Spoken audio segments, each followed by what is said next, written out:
Ladies and gentlemen, could we have a round of applause for Dr. Karan Singh? He is, of course, the Vice Chair of the Nehru Memorial Fund. He's the President of the Indian Council of Cultural Relations. He's a member of the Rajya Sabha. He is one of the most sought-after speakers at various international forums. And the best part is, he's always there when he finds that the project or the people have something to add to the world. Ladies and gentlemen, I'd like to hand over to Dr. Karan Singh. Is this working?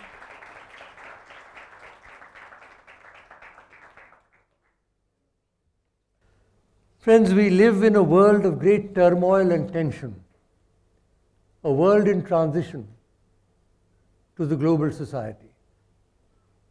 Old structures are breaking down, new structures are struggling to be born, and several generations find ourselves precariously poised between a disappearing past and an indeterminate future.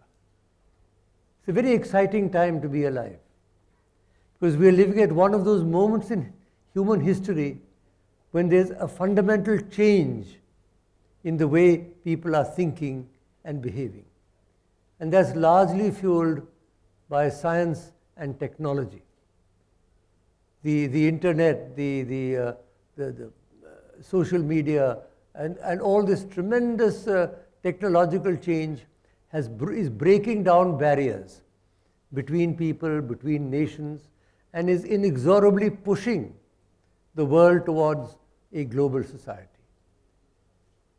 Therefore, it's very important that we need leaders who will help to smoothen this transition, who will help to see that the transition doesn't break down. Because there have been transitions earlier which looked very hopeful but then ended in disaster. And we still have to face the threats of terrorism, of fanaticism, of environmental degradation, of population explosion, and so on. So this is a very critical and crucial time where we need young men and women who are going to lead society into the next phase of its evolution. And therefore it is such a pleasure to meet with all these young people who are here. I must congratulate Shiv and his Global Education Foundation for the splendid work that he's doing in mentoring and bringing together young people from around the world and giving them training and inspiration for leadership.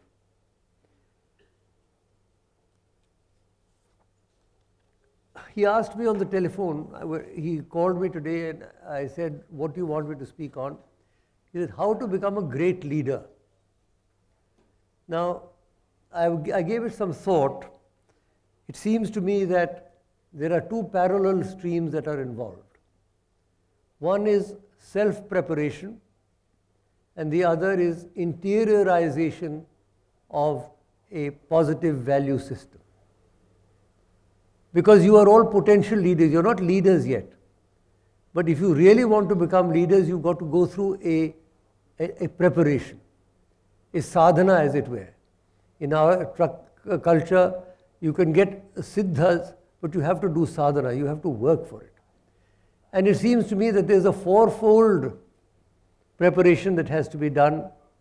The first, of course, is the body. Never underestimate the importance of the body. Sharira madhyam khalu dharma sadhana. The body is the basis of all dharma. And therefore, to build bodies, Vivekananda said, we need young people with muscles of iron and nerves of steel. To build your bodies when you're young. You can do it through yoga, you can do it through physical training, or you can do it through whatever, but you have to pay attention to your bodies. You have to learn how to breathe. How many people are taught how to breathe? Everybody breathes. But does anybody teach younger people how they should sit, how they should breathe? And the body, if you poison your body with alcohol, or with drugs, or with tobacco, or if you endanger the body through unsafe sex, you are the ones who are going to suffer ultimately. Nobody else will suffer. So if you want to be fit and well when you get to my age, you have to start now. You have to start now, you have to look after. The body is a marvelous mechanism. It's a result of billions and billions of years of evolution. And therefore it is always very painful to see people mistreating their body, either by overeating or by poisoning it in some way or the other. So the first preparation I would say is to prepare your body, because it is going to be a tough time ahead. The second is to prepare the mind. Ano bhadra kritavo yantu vishwataha. The Veda says, let noble thoughts come to us from every side. We must be receptive. It doesn't matter what you have learnt earlier. What matters is, do you have the capacity to continue to learn? All the physics, all the chemistry, all the geography, all the history that I learnt at school are totally out of date now. But I have still the capacity to learn. In fact, it will surprise you. I'm a pre-computer generation. I've written 20 books without once touching a computer. And on my 80th birthday, 2 years ago, somebody gave me an iPad for the first time. And I learned how to use it. It took me a little while, I must say. First of all, I couldn't put the Reggie thing on, and then when it was on, I couldn't put it off. But nonetheless, I finally mastered the secret. So now I play Scrabble with it, I play chess with it, I play bridge with it. There you are, I've learned something new. So the mind must be receptive, must be able to learn. And therefore I think it's tremendously important that you have a questioning mind. Please remember the Indic civilization and the Indic religions, Hinduism, Buddhism, Sikhism, Jainism, are based upon dialogue. Ours is a dialogic civilization. The high watermark of our wisdom are the Upanishads. The Upanishads are dialogues between the teacher and one or more students. Somewhat like the Platonic, the Socratic dialogues in the West. The Gita is a dialogue between Krishna and Arjuna. So the dialogic formulation of our civilization is tremendously important. Unlike the revealed religions where there's a text and there it is, you take it or leave it as it were, we can question. I can get up and, as I do, and make a speech on the Upanishads and say, this is my interpretation. Nobody can turn around and say, who the hell are you to interpret? I am free to interpret it as I like. So therefore the capacity for original thinking, the capacity to question settled beliefs. There's somebody talking behind me. I don't know who it is behind the screen. Would there be somebody bold enough to go and shut them up, please? So it's very important that the capacity to, and now you know what's happening? There's a tsunami of information now. There is so much information. We are drowning in an ocean of information. From information, we've got to abstract knowledge. And from knowledge, we've got to distill wisdom. That is the way it will go. There's a pyramid now. Otherwise, you get lost in this ocean of information, and you will not really be able to get the essence. So, a strong body, a receptive mind, a questioning mind, a creative mind. That is the second preparation that you have to do. The third preparation is something which is not very often mentioned, and that is emotional preparation. People don't often realize that jealousy, hatred, and anger are every bit as lethal as malaria, tuberculosis, or AIDS for that matter. They can corrode you from within. Samatvam yoga uchyate. One of the definitions of yoga is samatvam, balance. You have to learn to balance in life you will go through all sorts of ups and downs and pleasant happenings and unpleasant happenings, but a certain balance is essential. Certain ballast is essential. You shouldn't get carried away by every wind that comes either one way or the other.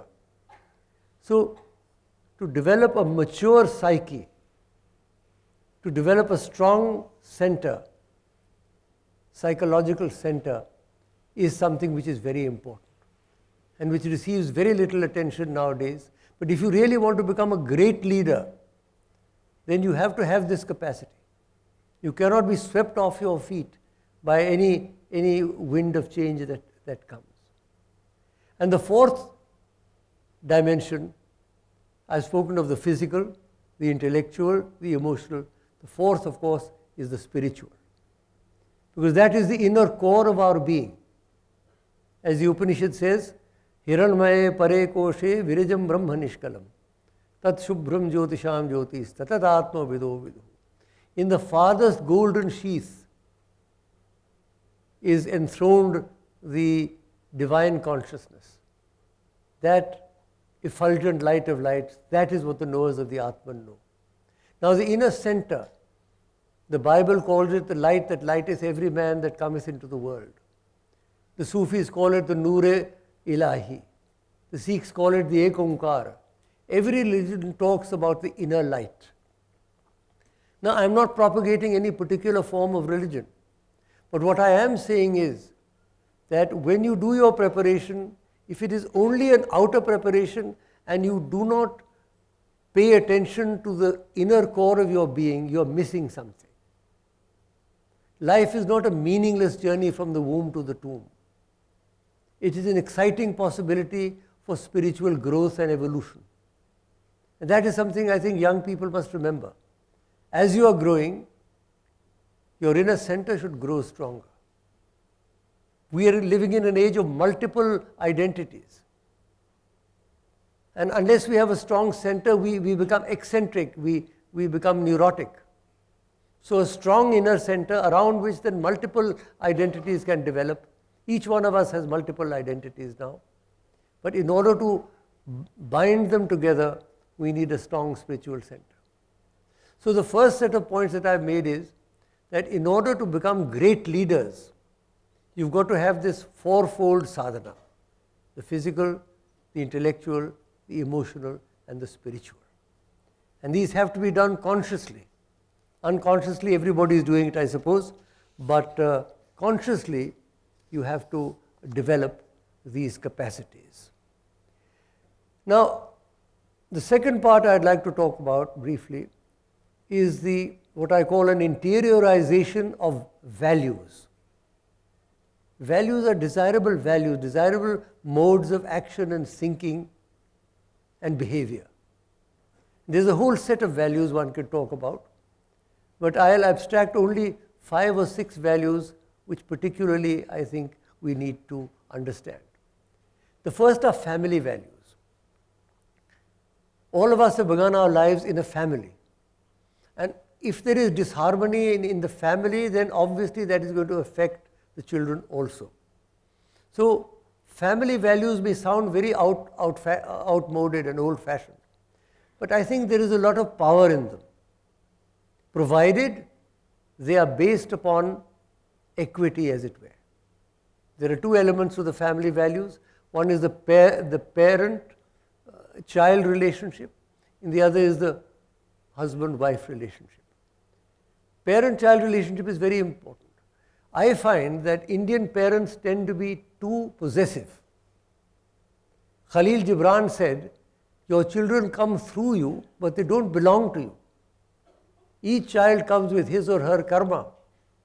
And while you have the privilege of nurturing that child, you cannot necessarily impose your decisions upon him or her, particularly as they grow up. Therefore, a balance between discipline and between over possessiveness has to be struck. The second is the husband-wife relationship. Now here again, the old Eastern tradition of the wife walking 3 paces behind the husband is ridiculous. But equally ridiculous to my mind is the curious Western custom of the woman walking 3 paces ahead. I think what really needs to be done is they have to walk side by side. The Ardhangini, the half, the co-equal sharer in the adventure of life and the adventure of consciousness. I'll tell you an amusing story about this women walking. There's a country, I won't name the country, and somebody from the United Nations was posted there, and he noticed that the women were walking 3 paces behind the men. Then he went back to headquarters, and after 10 years he was posted again. And this time he noticed that the women were walking 3 paces in front. So he said to his friend, he said, you know, I'm very impressed. You've had a social revolution. He said, no, that's not it. There's been a civil war here, and there are lots of unexploded mines lying around.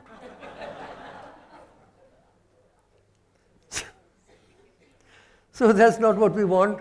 We want equity, we want equality, we want women's rights. The girl child must receive as much attention, if not more, than the male child. That is one of the great banes in India, the way the girl child is often aborted, or even when born is not given top priority. So that is very important in the family. So you have the parent-child relationship, you have the husband-wife relationship. Those are family values. The parents must respect the children must respect the parents. This idea that, you know, curious Western idea that as soon as you grow up, you are thrown out of the house. And, you know, I asked somebody in America, where are your parents? He said, you know, the last I heard of them, they were there, and now I'm not quite sure where they are. It seems to be very strange, at least to us, that you don't know where your parents are. But nonetheless, I think this is a value, respecting the elders. Not necessarily agreeing with them, but giving them a certain amount of respect. The second is what I would call societal values. Societal values are really very simple things like punctuality, like cleanliness, like keeping your area. We are the biggest clutter bugs in the world in India. There's kachara everywhere. Because we take the kachara out of our house and throw it onto the road so that somebody else will clean it up. In the West, you could be a multimillionaire, but when it snows, you and your wife come out and shovel the snow away from your road. You don't have safai karamcharis there. Here we have got to get into the habit of looking after ourselves and our environment and keeping it clean. If there's any corner anywhere, you'll find it full of garbage. Whereas in Japan, if there's a corner, you'll find a little rock garden, or you'll find a little fountain or something. So the aesthetic sensibility, societal values, helpfulness, helping those who are left behind. Just because you are great leaders and you've got to the top, that doesn't mean that you can forget people who are on the bottom rung of the ladder. Not everybody is going to become a great leader. A great leader is one who fulfills his role in society. When Vivekananda founded the Ramakrishna mission, he gave them a very important mantra. Atmano mokshartham jagat hitaya cha. Work for your own salvation, but also for the welfare of the world. This obnoxious and insensitive display of wealth that we find in this country, in a country where there are millions still living on or below the poverty line, is absolutely unacceptable. So societal values are there. You've got to learn to help. You've got to learn to work together. You've got to learn to nurture the ones who are left behind. You've got to be clean. You've got to be punctual.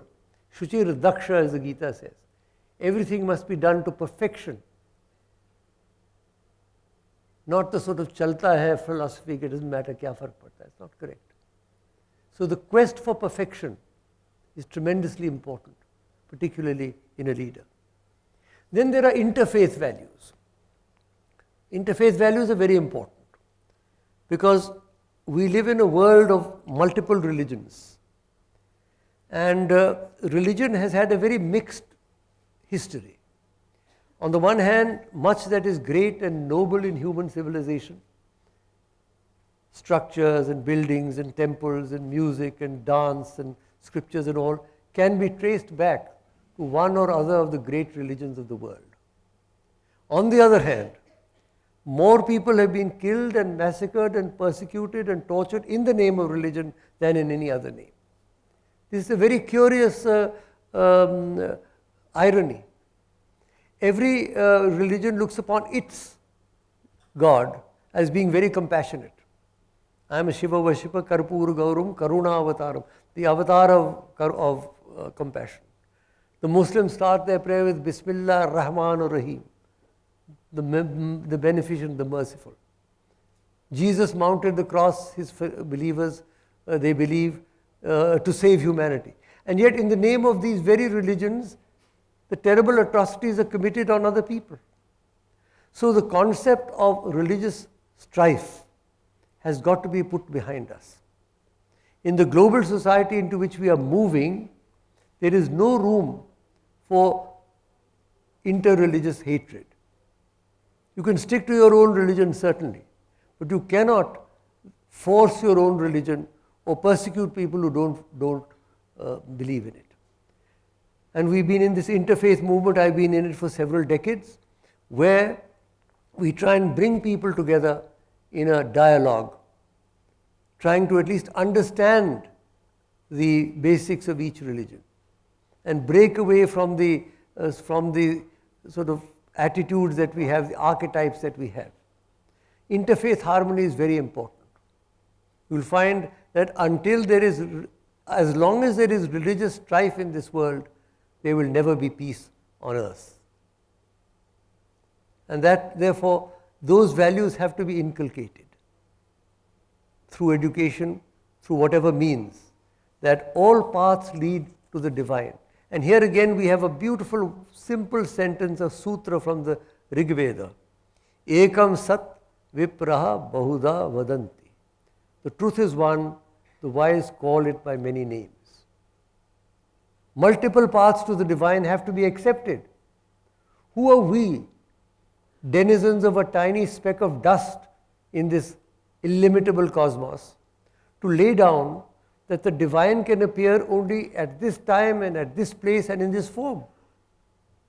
It's obviously unacceptable. How do we know? There are billions and billions of galaxies. How do we know where consciousness has grown? How do we know where the all-pervasive divine has appeared? So we cannot do that. We cannot insist that our way is the only way. We must accept multiple paths to the divine. Those are interfaith values. Then there are what I would call global values. And that is really the theme. What are global values? All the values I've mentioned are global. Environmental values are very important in the global values. Because environment is global. It doesn't cut itself up into countries. If there's global warming, it's going to affect the entire planet. If there's deforestation, it's going to affect the entire planet. If we misuse our power over nature, then we are going to ultimately reap the harvest. Look at what happened in Uttarakhand recently, with all the erosion and all the damage that has been done. Ultimately, nature is going to hit back with tsunamis and landslides and earthquakes and so on.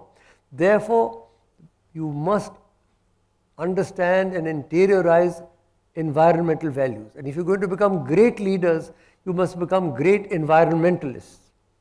Wherever you are, in whatever situation you are, you've got to try and ensure that the environment is improved, in fact, not only safeguarded. The environment has to be improved. That is a very major global value. Another value is that we are all proud to be citizens of a certain country. We are Indians, we are proud to be Indians. We are Nauruans, we are proud to be Nauru. There are 200 nations on this planet. In the final analysis, you cannot divide humanity up into 200 different units. Again, a beautiful Sanskrit verse. Vasudhaiva Kutumbakam. The world is a family. It's a great concept. The world is a family. Thousands of years ago, our seers spoke of Vasudhaiva Kutumbakam. Vasudha eva Kutumbakam. The world itself is a family. Not a market, mind you. A market is essentially an exploitative structure, whereas a family is a supportive structure. And it's only if we move towards equity. Somebody was asking me, what is the relationship between equity and growth? You have to have both. If you simply have growth and the number of billionaires in India triples, that doesn't really help those millions and millions of people who are on or below the poverty line. You've got to have direct programs also, properly administered, without corruption, to help those people. And therefore, I see this as an artificial dichotomy between equity and growth. We need both Amartya Sen and Jagdish Bhagwati. We need both. To say you need only the one and the other is to look only at half of the picture. So, the idea of a global family, the idea of a new kind of civilization, my own view is that every passport should be stamped India, planet Earth. Indonesia, planet Earth. Everywhere it should be put there. People realize they are part of a planet. I'm a proud Indian, but I'm a global citizen also. I have as much interest in the welfare of New York as I do in the welfare of New Delhi.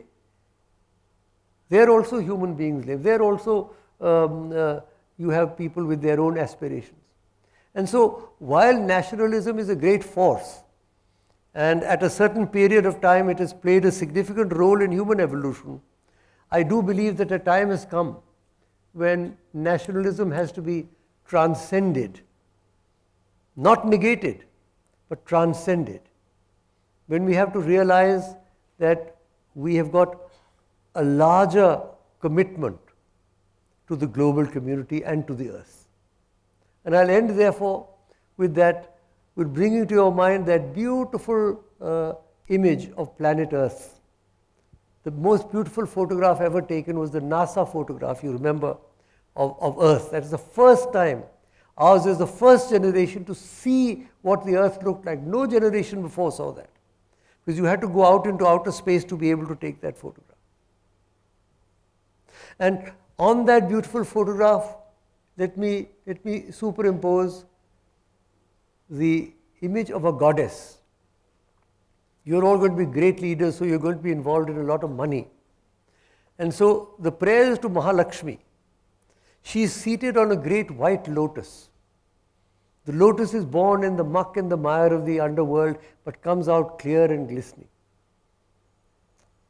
She is dressed in glowing white, because that is the symbol of the higher consciousness.